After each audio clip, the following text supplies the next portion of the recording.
Alright there, loves. Here we are. We're going to put that public safety video on for you kiddie winkers to make sure you can blow cars. Oh, well, that smells nice. It's got a nice cup of coffee there. Can I have a bit, please?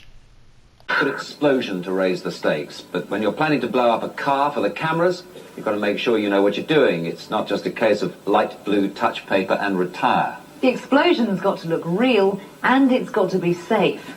So how do they do that? Christ almighty!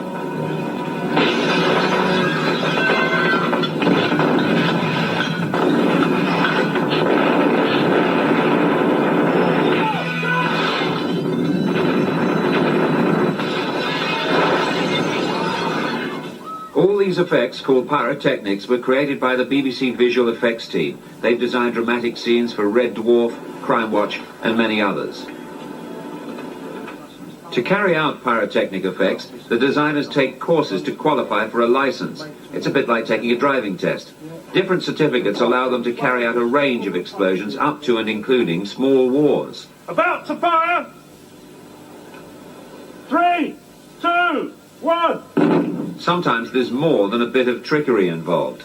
Using the reflection in a piece of glass, a car can appear to burst into flames, yet the fire is far enough away for the actor to keep his cool. But how do they ensure the safety of an actor standing next to an explosion? As part of the training, the designers practiced placing charges in a tube in the ground, angled away from the actor or stuntman. But how do they blow up a car? The effects team are planning a scene involving a car explosion for their training course, but the process starts in the workshop.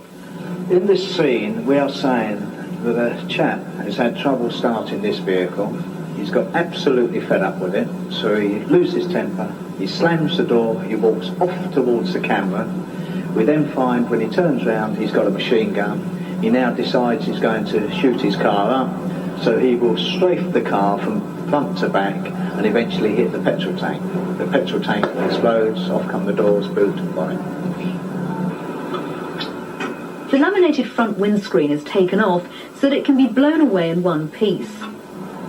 The car is stripped of carpets, upholstery, petrol tank and seats to control any fire and prevent poisonous smoke escaping.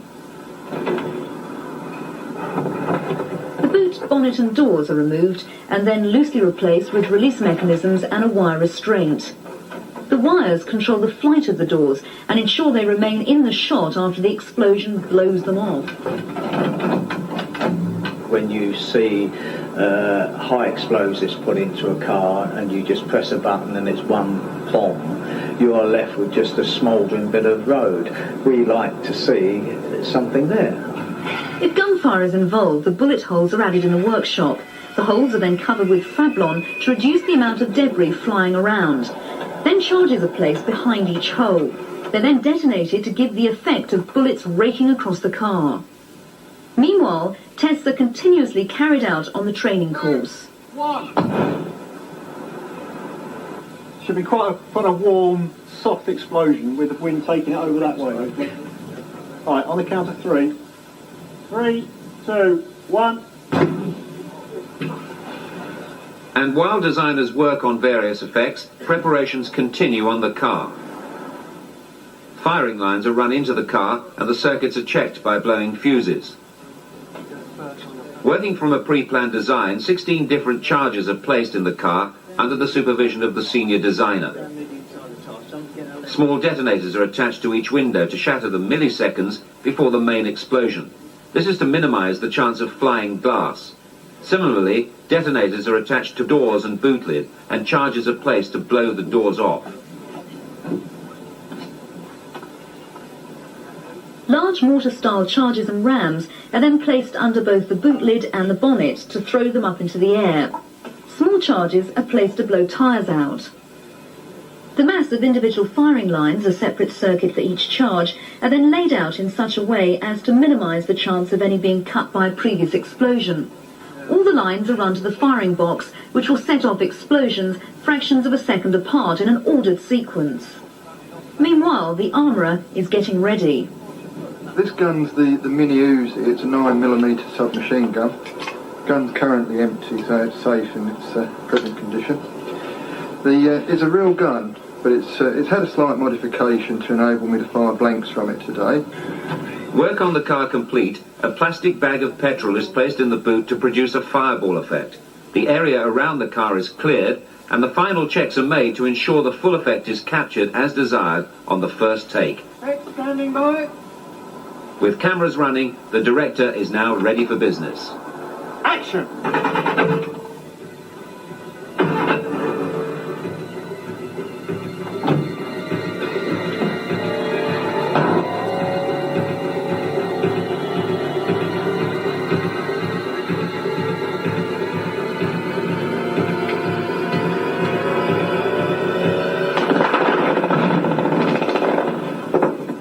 I do enjoy doing pyrotechnic effects. The thrill of everything working, all the planning coming together and everything happening as you intended it to.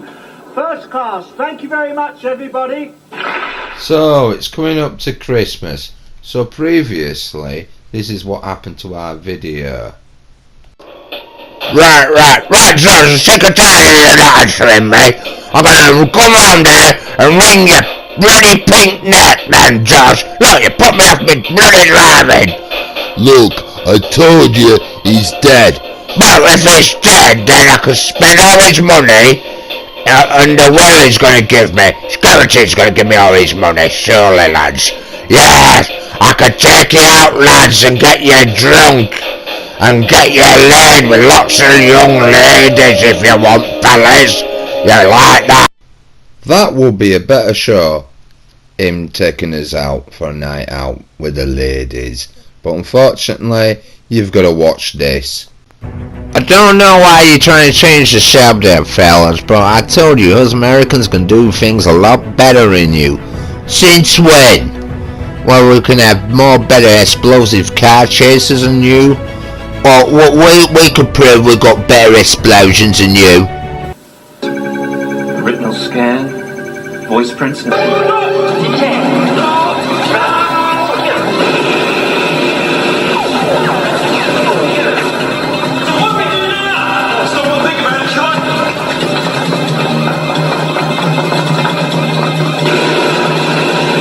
it beats a basket of fruit for a welcome.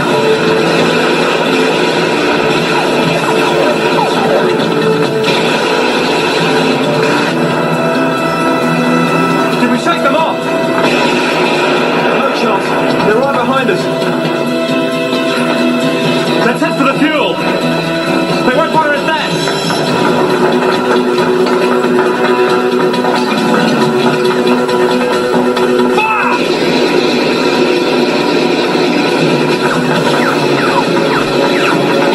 Oh, let's head for the fuel. They won't fire us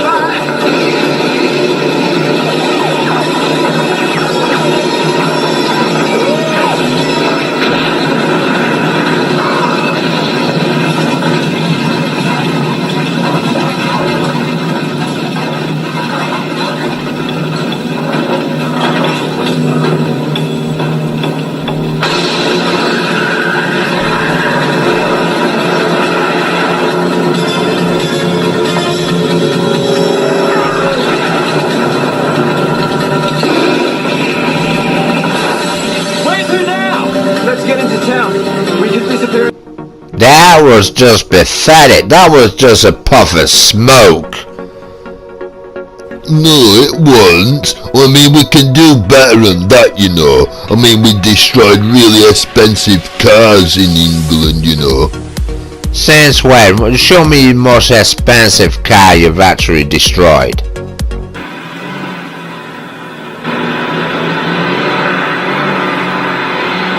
Which way? Where to? Wherever you want to go. Right. No. Keep going round. Frank?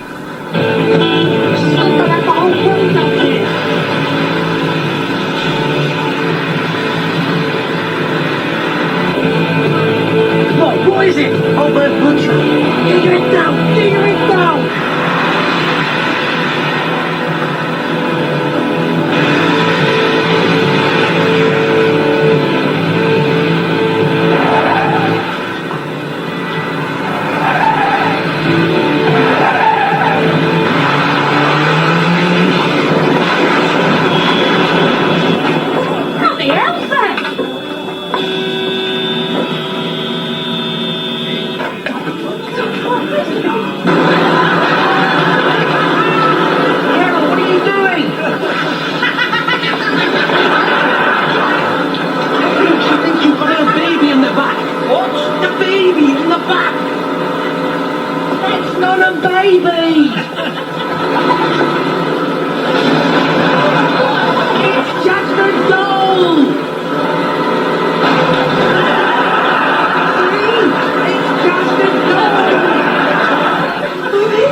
Is that the best you can do?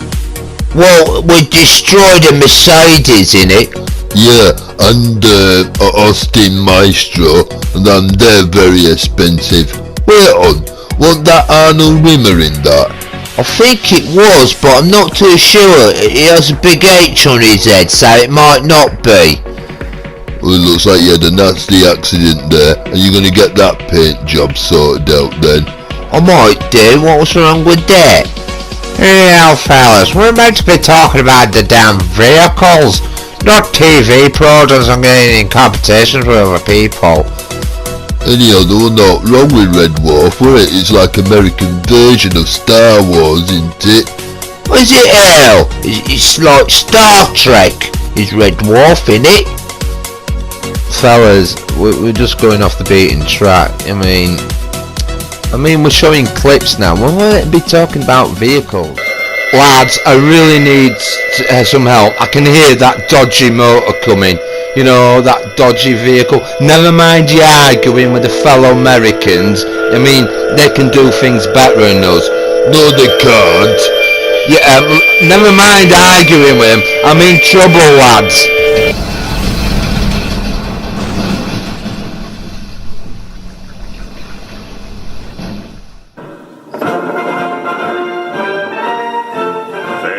To the question of America. This is a country that has been to the moon. It gave the world the iPod. It broke the sound barrier and runs a fleet of nuclear-powered 33-knot airports. This is a country that can post a cruise missile through your letterbox from 6,000 miles away. So you would expect it to be the home of the greatest cars on the planet. It isn't, though. There's the AMC Pacer, the Chevrolet Corvair, the Chevy Vega, the Cadillac Cimarron, the Pontiac Aztek, the Ford Pinto, and of course, the Thunderbird.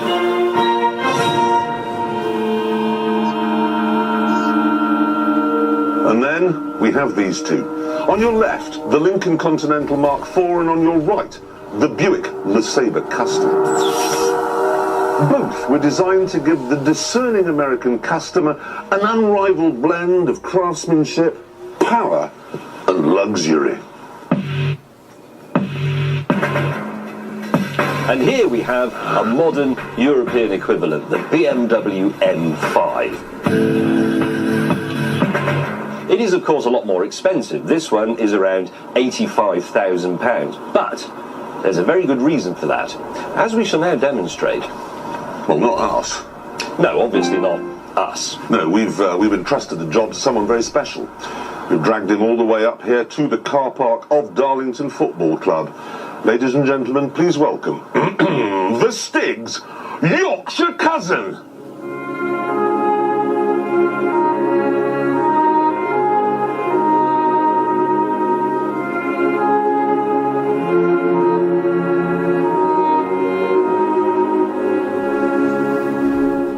The Stig is going to demonstrate the superiority of the BMW in an auto test.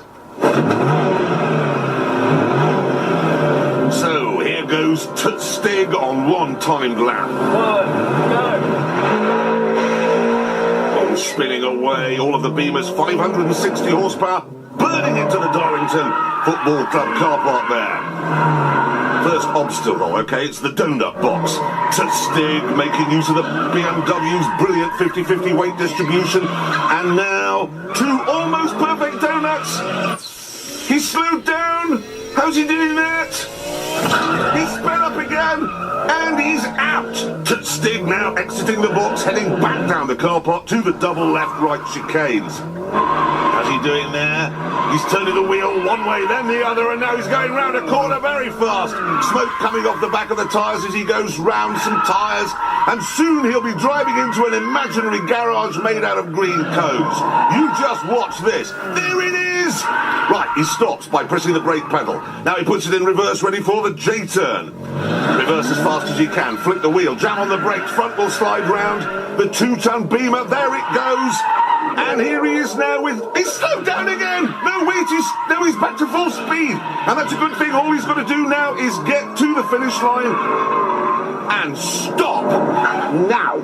1 minute, 18.29. And now we have to try and beat that in our American cars. And Bagsy, I have the Lincoln. Okay, I'm very happy with the Buick LeSabre Custom. How big's your engine?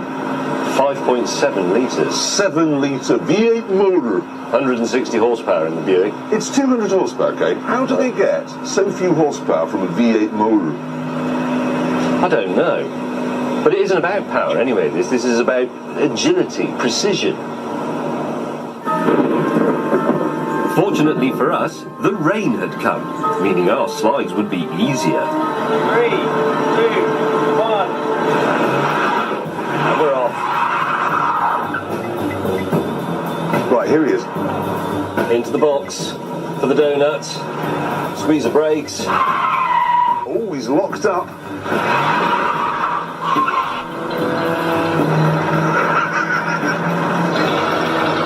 That's not a donut as such. And we're out, and we're ready for the slalom. Give it lots of power now. James has a Rolls-Royce Corniche, so he's used to the wallow and the roll. Figure of 8. Look at the angle that wheel achieves when he's going around a corner. And that's beyond belief. Beautiful. So, J-turn. Right, hold the thing, foot ready. Reverse.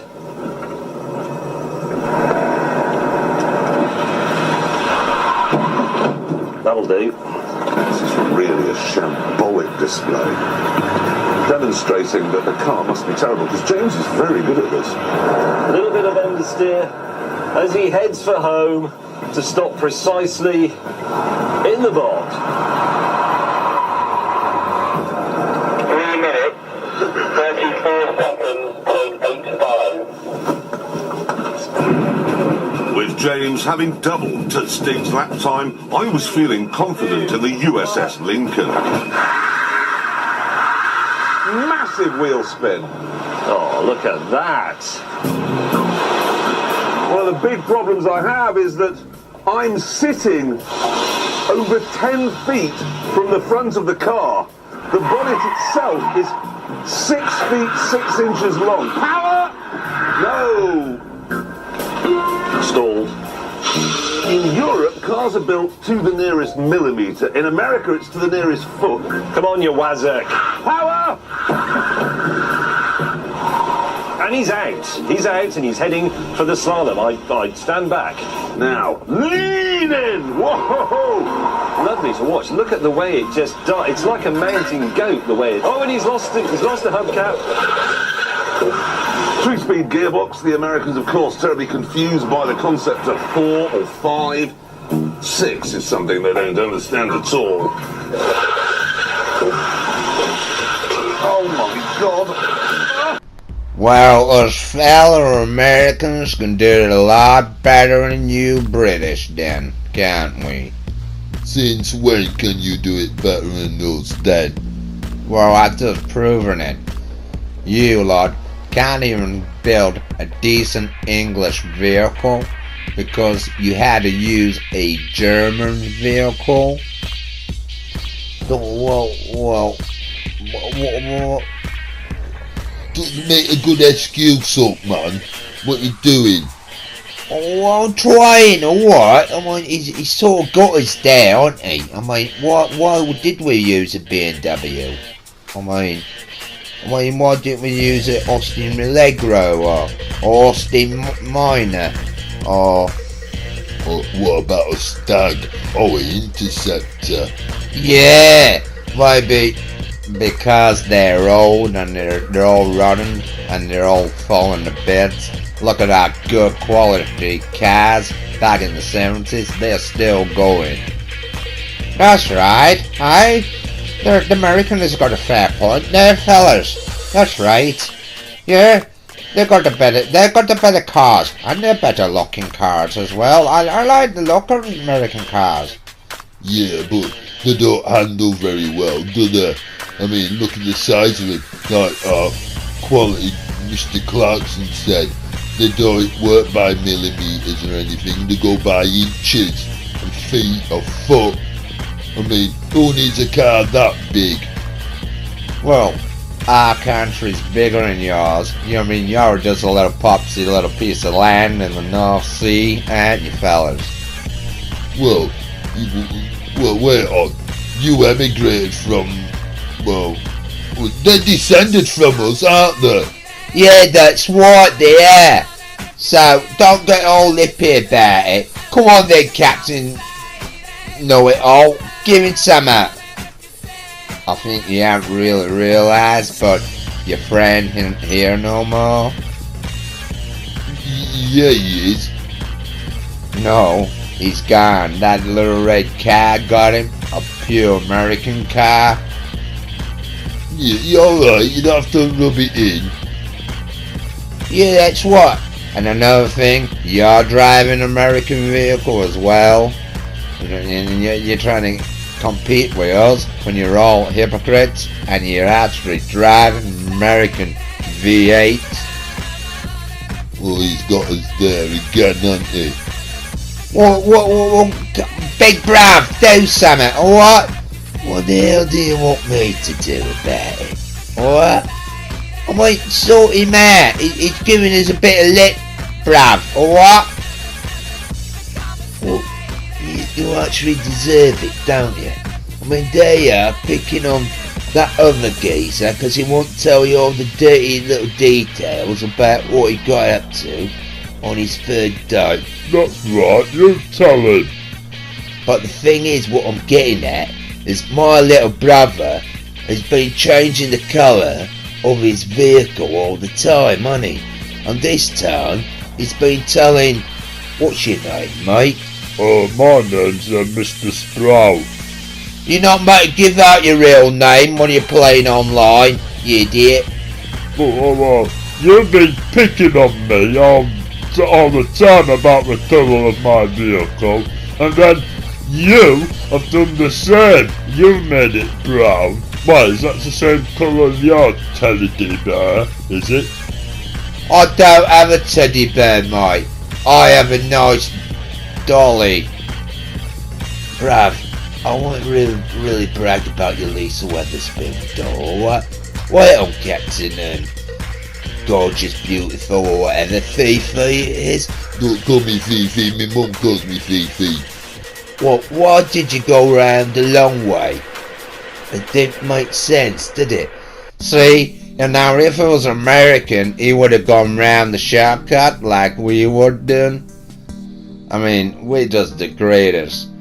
No, you're not. I mean, what were wrong? I was challenging my vehicle. And you know what vehicle your vehicle is? It's American. Just like your older brother's driving. Almost all the percentage of all these vehicles on this game is American. Oh, he's got us there again, hasn't he? Well, I can't help it. I might come back with something. I might wait on. I just realised something. Captain Know-It-All's not here. I told you that strange American car killed him. So he's out of the picture now, fellas. Looks like you're on your own. You ain't got no one with no brains now. I give it a roar that you'll never believe. Wait, oh mate, you just calm down. You alright, alright? Looks like you're a bit stuck there.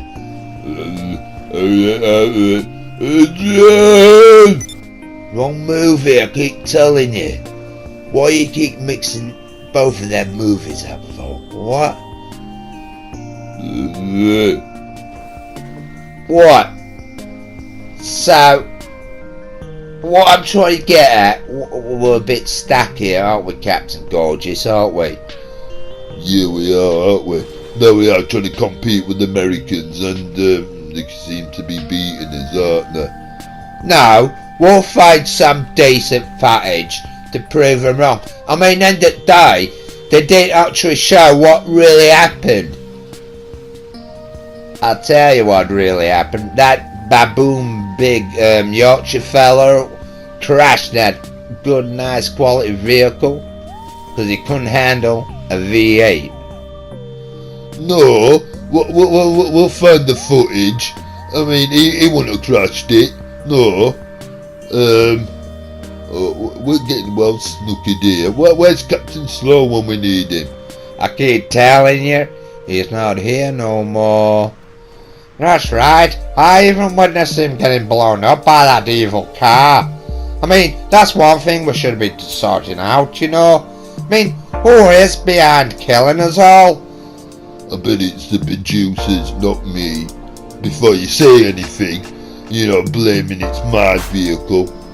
It's a different shade of red, I keep telling you. Yeah, well, I think you're complete. Whoa, don't you pipe up, you. I mean, driving around with a vehicle what's brown.